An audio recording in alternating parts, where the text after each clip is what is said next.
Баршаңызға сәлем. Бельгиялық азаматтың анасы табылды ма? Болжамды ана биологиялық азаматтың өз баласы екеніне 100% сенімді. Бельгиялық азамат анасын іздеп Қазақстанға келген болатын. Жұмағұлов Жәнібек 2002 жылы 17 қаңтарда Арқалықтағы перзентханада дүниеге келген. Көреміз тілшілері Жәнібекпен Арқалыққа барып 21 жастағы жігіттің анасын іздеді. Іздеу нәтижесінде Арқалық перзентханасында Жәнібек дүниеге келген күні Әсел Қарбозқызы деген әйел босанғанын білген. Бұл 25 жастағы әйелдің үшінші жүктілігі. Бала 2-де 9 грамм, бойы 53 см болып туған. Сонымен қатар баланың әкесі Жұмағұлов К деген ақпарат берілген.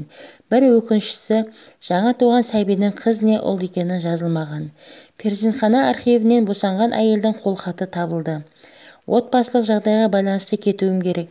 Кешке сағат 22-ге дейін баламды алып кетемін деп жазып кеткен Әсел Қарбозқызы, бірақ қайта оралмаған.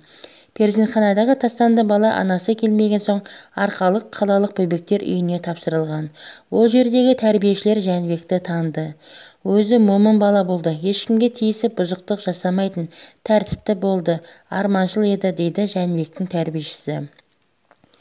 Көреміз бағдарламасына Өзбекстан Республикасы Нүкіс қаласынан бір әйел хабарласқан.